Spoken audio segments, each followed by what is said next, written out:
Lado lele tu Pak. Allah yakin Pak, agak siku pasti ada orang.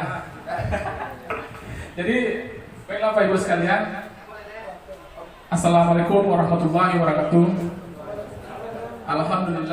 Alhamdulillahirabbil alamin. Wassalatu wassalamu ala asrofil anbiya'i wal mursalin wa ala alihi rasulillahi ajmain. Pertama sekali, marilah kita panjatkan puji dan syukur kepada Allah Subhanahu wa taala atas rahmatnya kita dapat berkumpul di ruangan Pak Wali ya Pak. Pak Wali Lubuk Walang Aling Selatan. Salawat dan salam kita panjatkan puji dan syukur kehadiran Nabi Muhammad sallallahu alaihi wasallam. Atas jasa beliaulah kita mampu menikmati masa-masa yang penuh ilmu pengetahuan sampai sekarang ini. Baiklah Bapak Ibu sekalian, yang saya hormati Bapak Wali beserta kru atau stafnya. Yang saya hormati Bapak Kepala Bidang Perikanan. Yang saya hormati Pak Dita dari Pedesaan Episeri.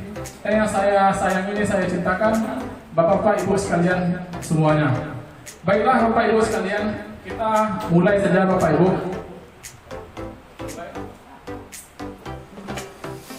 Sebelumnya izinkan perkenalkan diri Bapak Ibu ya. Perkenalkan, nama saya Andri Bapak Ibu sekalian. Andri, saya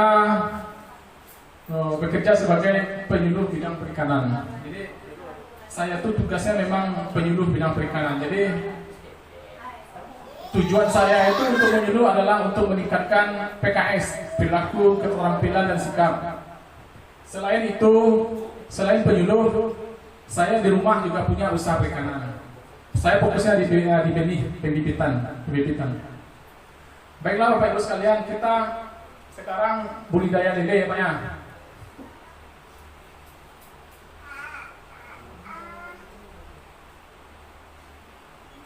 Ini bisa ada contoh Pak? Baik. Jadi ceritanya Pak, ketika dulu kok rancak tuh sambung. Jadi dia acok pakai gitu kan. Lama-lama buru sang. Jadi kita fokus saja Bapak Ibu biar materi kita nggak ngambang, biar fokus kan. Budidaya lele. Hal prinsip yang kita tanamkan budidaya lele ini ada dua Bapak Ibu.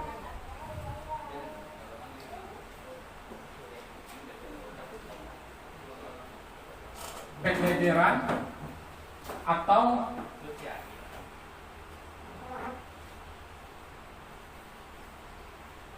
pembesaran.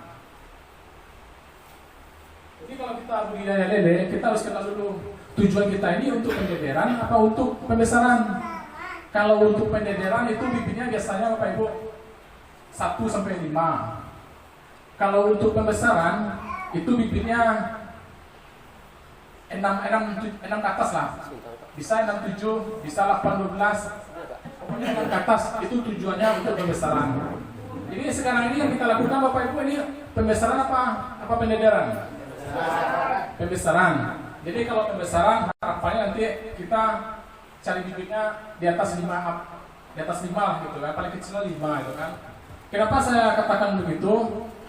Jadi kalau kita melakukan pendederan itu waktunya tambah lama lagi Bapak Ibu. Tambah lama. Jadi kalau kita pembesaran 6-7 itu 60 hari kita sudah bisa panen.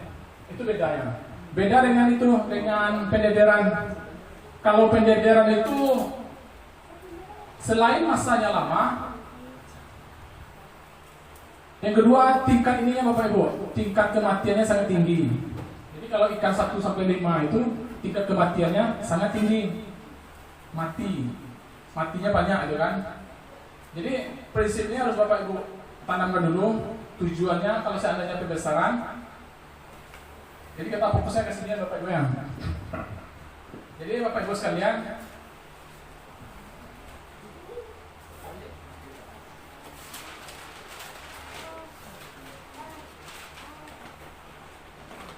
jadi hal yang perlu kita perhatikan kalau untuk budidaya ikan lele Bapak Ibu sekalian, yang pertama budidaya ikan ya kan.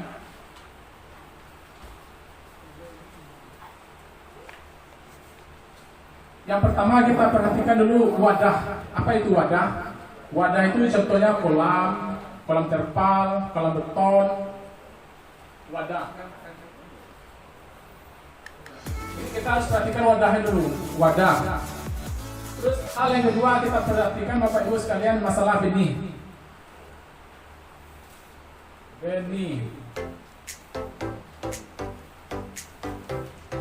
Hal yang ketiga kita perhatikan Bapak Ibu, wadah sudah, benih sudah, pakan.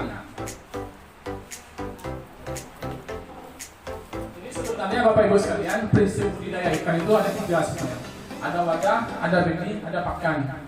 Bila semuanya sudah mencapai baik gitu kan, mencapai baik, jika wadahnya baik, benihnya baik, pakannya baik, insya Allah kita bisa sampai panen. Ayah.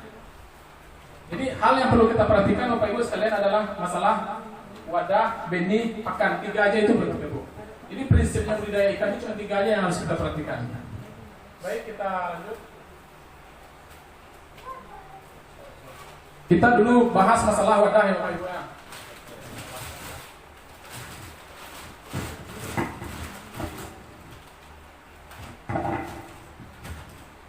Wadah. Jadi kita kan rencanakan menggunakan lele terpal ya Bapak ya. Lele terpal, kolam bundar gitu kan. Kolam bundar. Jadi wadahnya kita ini udah dapat nih kolam bundar. Rencananya diameter 2 meter ya Pak. Kalau anggaplah dulu diameternya 2 meter. Jadi kolam bundar itu hal yang perlu kita perhatikan Bapak Ibu. Yang perlu kita perhatikan, kita instalasinya dulu Bapak Ibu. Instalasi kolam bundar tersebut. Pertama, ini kan paralon.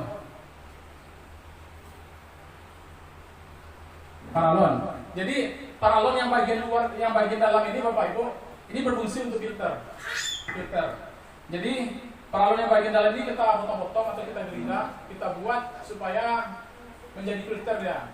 Tapi dengan catatan jangan terlalu besar itunya Bapak Ibu, lubangnya gitu kan. Nah kita gerinda. Jadi ini ada elbow di sini, ada elbow. Jadi Bapak Ibu sekalian, setelah kita buat seperti ini, kita masukkan air dulu. Jadi untuk air Bapak Ibu, kalau ikan lele itu pengalaman saya Bapak Ibu, pantangnya satu. Dia itu nggak bisa dengan air yang FE-nya tinggi. Jadi kalau air dari sumur atau air sungai kita naikkan, kita langsung untuk budidaya, itu ikannya pasti stres. Jadi solusinya airnya ini misalkan air sungai gitu kan, misalkan air sungai. Jadi air sungai itu kita endapkan dulu 3 hari. Setelah diendapkan, baru kita masuk ke sini. Jadi benih ikan lele itu paling tidak suka air secara langsung, baik itu dari sumur, baik dari sungai. Apalagi kalau airnya itu keruh, itu lele benih ikan lele itu tidak sangat suka sekali Bapak Ibu. Terus ketika kita sudah kolamnya ini udah siap. Jadi kita masukin air. Air itu kita endapkan Bapak Ibu. Airnya sudah diendapkan kan? Masuk. Hal yang pertama kita masukkan Bapak Ibu adalah batang pisang, geribung pisang. Tahu Bapak Ibu batang pisang kan? Jadi batang pisang. Batang pisang itu tuh memenuhi kira-kira sepertiga dari permukaan kolam. Ini kan kolamnya. Nah, kira-kira batang pisangnya sepertiga. Terus yang kedua, batang pisangnya.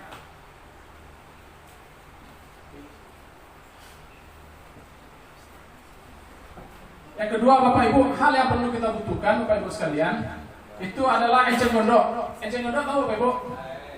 Enceng gondok tahu.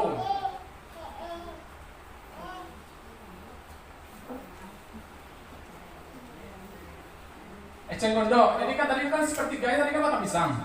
Sepertiganya kita isi pula ini enceng gondok.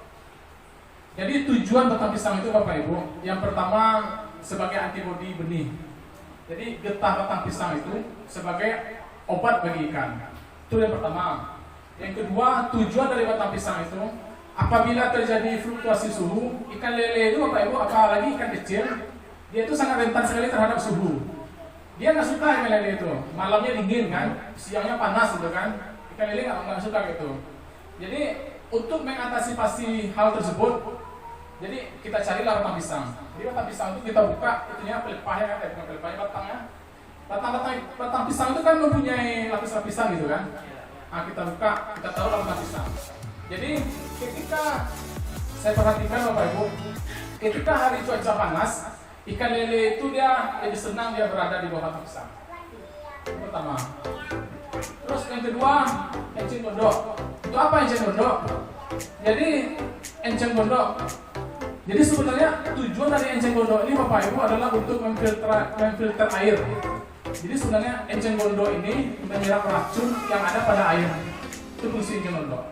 Terus yang kedua, pengalaman saya perhatikan ikan yang sudah besar, ikan yang segini, dia itu setiap sore dia tuh selalu dia nyucinya enceng gondok itu Bapak Ibu, nyucinya. Nggak tahu lah kan. Jadi secara secara kasat mata ternyata enceng gondok itu ada fungsinya untuk ikan, ada pengaruhnya untuk ikan. Jadi Bapak Ibu sekalian, kalau udah ada batang pisang, enceng gondok, airnya sudah kita diamkan selama 1 minggu atau 3 hari lah, 3 sampai 1 minggu gitu kan. Jadi kalau udah persiapan kita nih, persiapan kolam gitu kan, persiapan kolam. Jadi hal yang perlu kita perhatikan Bapak Ibu, satu lagi EM4. Ini termasuk obat-obatan ya Bapak Ibu ya. EM4 yang warna pink Bapak Ibu, bukan yang warna kuning. Jadi apa tujuan EM4 ini? Kalau ikan kecil dia harus memakai EM4. Jadi bagaimana cara melarutkan EM4 ini? EM4 itu kan sebetulnya kan bakteri baik. Jadi EM4 itu cara melarutkannya Bapak Ibu, pertama kita pakai gula merah. Gula merah kita rebus, terus kita masukkan EM4 itu sekitar 3 tutup atau 5 tutup, 3 sampai 5 tutup. Jadi Bapak Ibu, EM4 yang sudah kita rebus itu, pertama kita diamkan dulu. Jangan memasukkan EM4 ketika gula merah itu yang kita rebus tadi kondisinya masih panas. Jadi kalau kondisinya masih panas, itu bakterinya tidak tumbuh. Jadi EM4 ini sudah dingin airnya, itu kan gula merah itu kan, kita larutkan, kita aktifkan, kita diamkan 1 malam, itu bakterinya sudah aktif. Dapatlah 1 botol, misalnya 1 botol aqua yang besar gitu kan, 1 botol aqua yang besar, 1 botol. Jadi setelah dapat EM4-nya, hal yang perlu kita perhatikan Bapak Ibu di benih itu, yang pertama, yang keempat, garam. Garam dapur juga bisa Bapak Ibu. Jadi tujuan dari garam itu sebetulnya untuk antibiotik, bagian dari antibiotik, bagian dari pengobatan ikan. Jadi Bapak Ibu sekalian, kalau sudah wadahnya sudah ada, sudah dimasukkan air, sudah dimasukkan batang pisang, enceng gondok, EM4, persiapan 1 botol EM4 yang sudah dilarutkan, garam. Jadi Bapak Ibu sekalian, kalau kolamnya bundar, kalau kolam bundar ini Bapak Ibu sebetulnya padat tebarnya tinggi. Kalau normal itu kan lele itu sebetulnya kan padat tebarnya kan cuma 100 ekor per meter persegi. Kalau bioflok ini Bapak Ibu bisa sampai 1000. Itu hebatnya kalau kolam bundar ini. Bisa dia panennya 1000 ekor per meter. Jadi kalau kita buatnya pada sektor tinggi, kita harus menggunakan aerator Bapak Ibu. Nggak bisa dia ikan lele itu pada tempatnya tinggi kita masukin kan tinggi. Kalau kita nggak menggunakan aerator, ikannya juga nggak ada berkembang, mati ikan lelenya perlu padat. Jadi aerator itu, jadi ya misalkan kita pada tempatnya tinggi 1000 ekor, kita harus pakai aerator. Itu yang harus kita tentukan, aerator.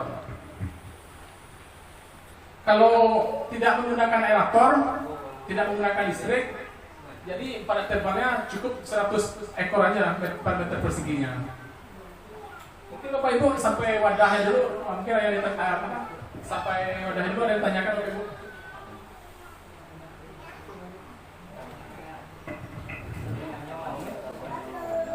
Wadahnya dulu Bapak Ibu.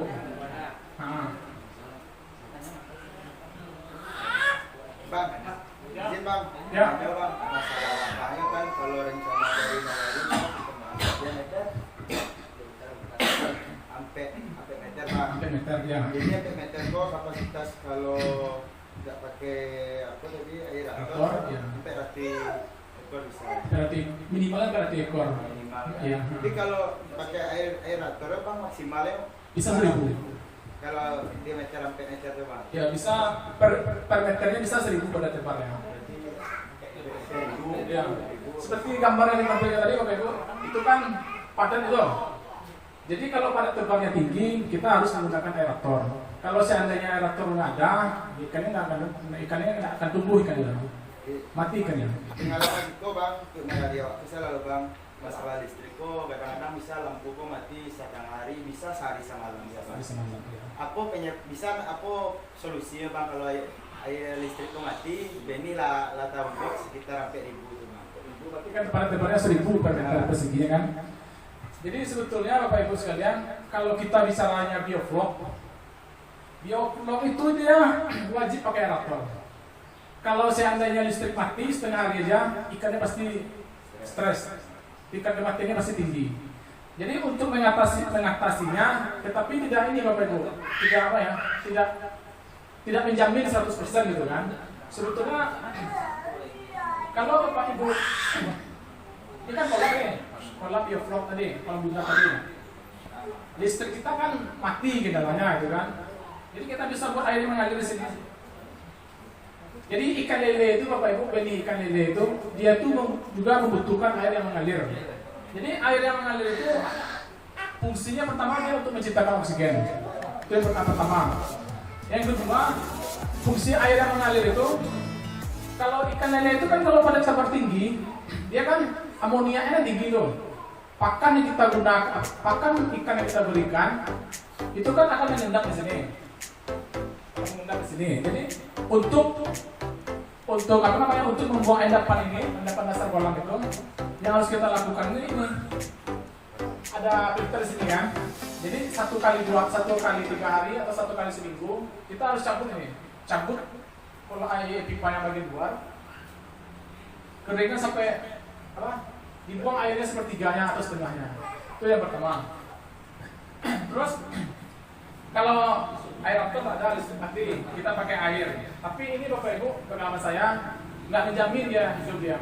Karena bedanya antara aerator dengan air yang jatuh itu. Kalau aerator itu dia rata dia Bapak Ibu. Dalam kolam itu rata ya. Gelembung udara itu rata. Beda dengan air yang mengalir. Kalau air mengalir itu paling dia ke sini yang bergelembung kan, bagian sini enggak kan. Nah, itulah salah satu dari fungsi dari air yang mengalir. Terus apa fungsi dari MM4 gitu kan? Kita kan tadi kan sudah aktifkan MM4. Jadi MM4 ini Bapak Ibu, kalau ikan kita ini ikan kecil gitu kan, 1 hari 3 hari atau 1 kali 2 hari mah, kan tadi kan 1 botol aqua kan, kita masukkan MM4 di sini Bapak Ibu, MM4 ke kolam kita ini. Apa fungsi dari MM4 tersebut? MM4 itu fungsinya dia itu di bawah ini kan banyak endapan pakan misalkan gitu kan, endapan pakan atau kotoran ikan, sisa kotoran ikan gitu kan. Jadi MM4 ini dia fungsinya bakteri itu, dia ini mengurai pertama sisa pakan yang diurai ini. Yang kedua dari MM4 itu kan kotoran ikan itu kan banyak tuh. Jadi dengan MM4 tersebut kotoran ikan itu akan terurai ya, itulah fungsinya MM4. Pernah kan Bapak Ibu kan pernah nggak lihat orang yang bawa ikan? Kalau ikannya itu nggak dipuasakan dulu, itu pasti ikannya mati. Jadi yang membuat ikan itu pusing, mual Bapak Ibu sekalian isi perut itu. Jadi kalau kita membawa ikan, kalau ikannya nggak puasa dulu kan kita masukin aja dalam plastik misalnya kan, itu nggak lama kemudian. Paling lama itu 6 jam. 6 jam itu dia udah stres dia. Kenapa gitu? Karena dia nggak puasa. Jadi kotoran ikan itu yang membuat ikan itu pusing, stres ya. Nah itulah fungsinya dari MM4 tersebut. Jadi kalau sudah banyak ininya, sudah banyak endapannya, kita kasih MM4-nya 1 kali 2 hari atau 1 kali 3 hari. Oke, sampai itu Bapak Ibu sekalian. Terus lagi dong? Oh, sambuan. Jadi kita santai aja Bapak Ibu sekalian. Jadi sampai di sini udah sampai Pak ya? Masih ada pertanyaan Pak? Ayo sudah ya, kita relax aja Pak. Jadi materinya berkembang gitu ya. Masalah bibit pendasaran tadi kan 6 cm kan Pak? Ya, 6 cm ke atas. Terus sudah itu masalah MM4 tadi larutkan 3-5 tutup botol, gula merahnya berapa? Gula merahnya itu kira-kira seperempat atau 200 gram juga boleh. Jadi sebenarnya dua gula merah itu kan bulat toh. Ya. Nah, 2 tongkong itu sebenarnya lebih stabil sebenarnya. Karena fungsi dari MM4 itu sebenarnya untuk membantu mengaktifkan bakteri. Nah, itu fungsi dari MM4 gula merah itu. Terus Bapak Ibu sekalian, sampai di sini kan sudah disiapkan wadahnya. Jadi air sudah kita endapkan. Minimal itu 3 hari sudah kita endapkan. Batang pisang sudah. Jadi kan wadahnya kan sudah oke nih. Kalau sudah oke wadahnya Bapak Ibu sekalian, baru kita masukkan ikannya.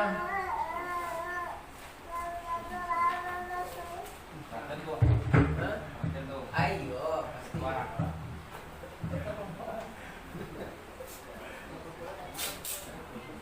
Pak, Ya, benar sih Pak. ini Pak. Kalau diameter 4 itu kan kami kan nggak terlalu banyak isinya nanti. Iya. Paling banyak itu kan 5.000 satu kolam, itu udah paling banyak. 1 kolam memang Ya, ya. apakah nanti juga pakai air atau apa enggak? Kalau diameter 5 nih Pak. Pak, apa? Diameter 4 isi 5.000. 5.000. Itu kebanyakan isinya Pak. Kebanyakan. Kalau bisa dibagi 2 aja, 2,5 udah cukup mah. 2,5. Jadi kalau pertama Bapak Ibu sekalian, kalau ikan lele kita ini terlalu padat di dalam ini, pertama ikan tersebut dia akan saling serang ya Bapak Ibu. Itu pertama. Yang kedua pengaruhnya, kalau kita tidak memberi makannya rata, memberi pakan ikan ini rata, pertumbuhannya tidak rata. Itu yang kedua. Yang ketiga, kalau kita tidak bantu aerator, ikannya gimana ya? Cepat stres ikannya. Karena oksigen yang ada di dalam kolam tersebut sangat kurang. Samu Jawa di rumah kapasitasnya misalkan 30 orang kan, WC kurang 30 orang kan, jadi sasak-sasak ada dalam itu. Nah, jadi itulah fungsi dari aerator tersebut. Aerator itu fungsinya untuk menciptakan oksigen. Itu salah satu fungsinya. Oke Bapak Ibu, kita wadahnya sudah siap nih. Sudah siap. Pak, Ya. selain enceng gondok ada nggak Bang pengganti selain enceng gondok Pak? Kayak keladi, kangkung gitu Kangkung Bang. ya. Sejauh mana yang mau lakukan itu Bapak Ibu sekalian, yang bagus itu enceng gondok. Sebenarnya kangkung juga bisa.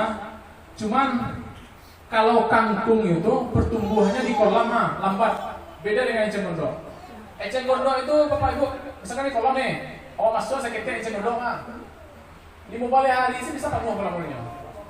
Capek pertumbuhannya. Jadi yang efektif itu yang pernah lakukan enceng gondok. Terus masalah enceng gondok. Kalau kita menggunakan kangkung di dalam kolam itu pertama kangkungnya.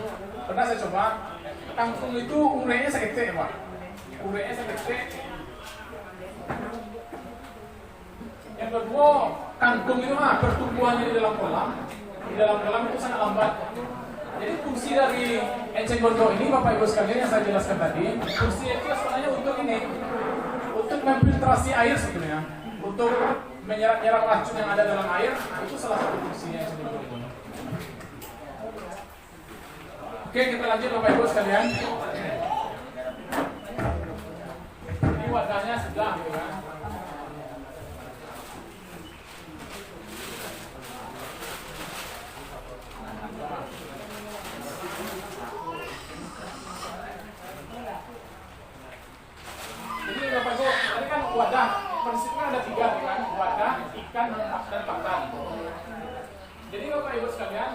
masuk kepada ikan.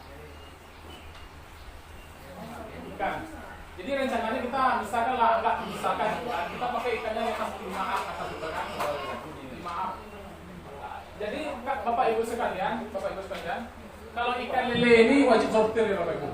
1 kali 20 hari paling lama itu harus sortir dia. Kalau nggak sortir dia pertumbuhannya nggak rata. Misalkan kita masukkan ikan 1000 ikan ya kan.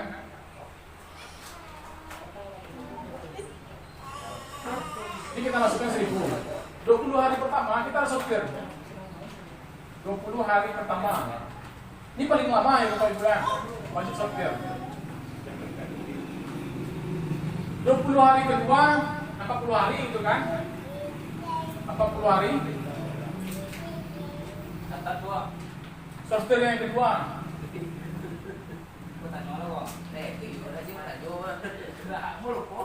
60 hari, 20 hari yang ketiga, 60 hari. 60 hari Bapak Ibu sekalian, 30% sudah bisa kita panen ikannya. 30%, enggak semuanya dong, tapi 30% sudah bisa kita panen ikannya. Panen parsial gitu kan. Panen parsial.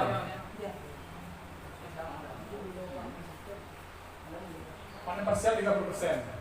Jadi sisanya tadi kan 1000 ikannya kan. Di 60 hari pertama, di 60 hari sudah bisa kita panen kalau lele itu Bapak Ibu. Sekitar 300 ekor sudah kita panen. Jadi kan masih ada sisanya 700 toh. 700 itulah yang kita besarkan. Jadi tujuan dari sortir pertama itu untuk menghindari kanibal Bapak Ibu. Itu yang pertama tujuan dari sortir lele.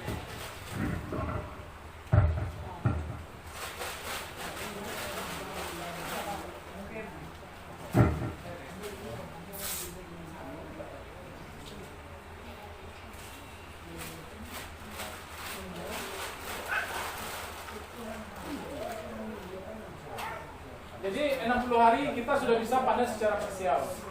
Itu kalau kita sortirnya bagus. Nah terus ikan sudah kita masukkan. Kita harus memperhatikan ikannya Bapak Ibu. Ciri-ciri ikan sehat itu gerakannya lincah. Itu pertama tuh. Ikan yang sehat itu tandanya pertama gerakannya lincah, gesit ya. Yang kedua dia ukurannya rata. Ikan lele itu kalau acot agak tali Bapak Ibu itu menandakan ikan itu stres. Ikan lele itu. Kalau tegak tali itu hanya stres doh, menggantung ya kan, menggantung untuk apa? Jadi ikan yang tegak tali itu menandakan ikan itu stres. Pertama bisa jadi pengaruhnya karena kekurangan oksigen. Itu yang perhatikan, karena kekurangan oksigen. Jadi kalau kekurangan oksigen ikan hanya mengantung ya. Jadi Bapak Ibu sekalian, gunanya batang pisang tadi itu ketika ikan itu mengantung Ikan tuh banyak yang menggantung di batang pisang Bapak Ibu. Banyak yang menggantung di batang pisang. Terus 30 hari Bapak Ibu ya, sudah 60 hari gitu kan, 60 hari. Ikannya sudah kita masukin tadi sekitar 1000 misalkan gitu kan, 1000. Jadi kita bicaranya lagi masalah pakan Bapak Ibu ya, pakan.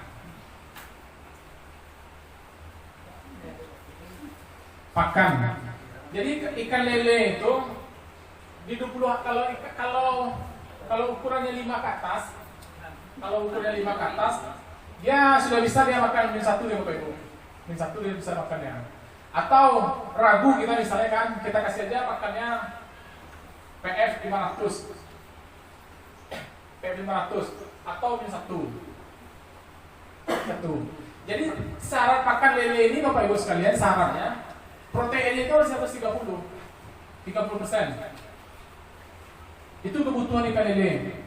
Jadi kalau kita menggunakan pakannya 30% ke atas, apalagi proteinnya bisa sampai 40 misalkan gitu kan, itu pertumbuhannya sangat cepat sekali. Beda dengan ikan lele ini kita kasih proteinnya di bawah 20. Itu pertumbuhannya sangat lama. Jadi ikan itu Bapak Ibu prinsipnya, kalau ikannya bagus, pakannya bagus, wadahnya bagus, insya Allah panen. Itu intinya. Tapi kalau salah satu faktor itu pun awak penuhi dong. Contohnya pakan gitu kan, UAGC protein pakan itu yang 20% misalnya gitu kan. Itu aturan 60 hari 30% itu lah bisa panen. Kita capai Bapak Ibu. Bisa-bisa 80 hari kita baru bisa panen atau 90 hari kita baru panen. Itu bedanya. Jadi pakan ikan itu semakin tinggi proteinnya, semakin bagus dia. Itulah kira pakan ikan. Bapak Ibu kita bayang kan? Bayang kan? Bayang seketik Pak. Kita bayang kita bayang seketik. Hanya jawab loh, diskusi loh. Jadi Bapak Ibu sekalian, tadi kan ikannya sudah, wadahnya juga sudah, Cara pemilihan pakan dulu. ikannya juga apa? Pakannya juga sudah. Jadi prinsipnya kalau kita sudah menjaga 3 faktor ini, 3 prinsip ini, insya Allah berhasil panennya. Saya tuh udah pernah coba itu, intinya. Jadi ikan lele itu Bapak Ibu, itu kan kalau kita punya kalau pakan pelet gitu kan, pakan pelet. Jadi masalah pemberi pakan tadi sudah dijelaskan sama Pak Bismar sih kan, sama Pak Jet juga kan. Jadi lele itu sebetulnya Bapak Ibu mah, kalau orang dengan teknologi tinggi sudah bisa dia menghasilkan dia konversi pakannya itu 1,0. Apa maksudnya 1,0? 1 ton pakannya 1 ton pula hasilnya. Sudah ada orang buat kayak itu kalau ikan lele. Jadi kalau kita ini tahannya masih pemula gitu Bapak Ibu sekalian, untuk menghasilkan lele, produksi lele 1 ton, kita itu menggunakan pakan sekitar 1.200 kilo atau 1,2 ton. Jadi kalau untuk 1 ton daging ikan menghabiskan 1 ton pakan. Itu tuh kalau intensif Bapak Ibu. Tapi kalau kita masih sifatnya pemula, 1 ton untuk menghasilkan daging ikan 1 ton, pakan yang kita habiskan itu adalah 1.200 kilo atau 1,2 ton atau 1,5. Jadi Bapak Ibu, konversi pakan itu kan rentangnya itu kan 1 sampai 1,0 kan 1 sampai 5 gitu kan. Kalau Bapak Ibu rentangnya itu 1,5 contohnya untuk menghasilkan pakan produksi ikan 1 ton menghabiskan pakan 1,5. Itu sudah dikatakan agak-agak merugi Bapak Ibu, tipis itu untungnya. Jadi pakan ikan itu konversinya itu yang ideal itu maksimal itu 1,2. Jadi 1 ton ikan kita menghabiskan pakan 1,2 ton. Nah, itulah ideal ya. Kalau untuk pemula itulah ideal ya. Nah, terus masalah pakan. Proteinnya kan tadi kan di atas 30%. Terus Bapak Ibu sekalian, ada lagi pakan tambahan gitu kan. Kalau kita menggunakan full pellet, itu kan biayanya kan sangat berat ya Bapak Ibu ya.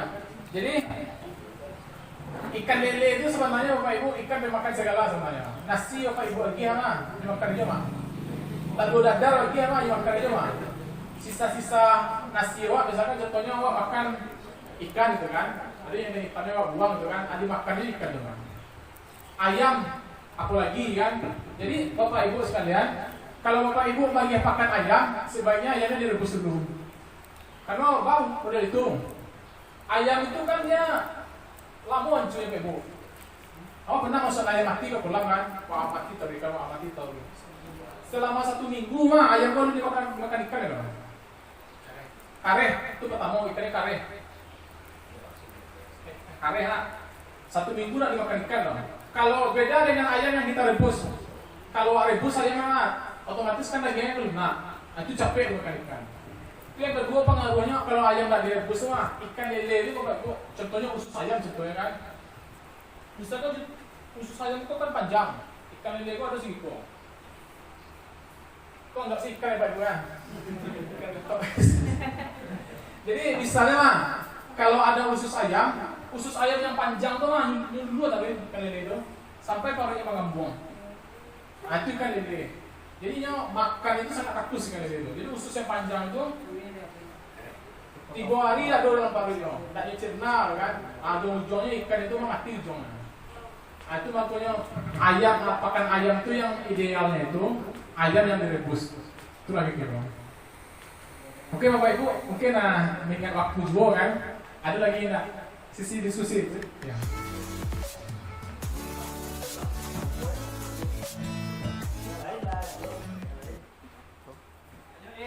Mungkin kita akan sama-sama mengamati dari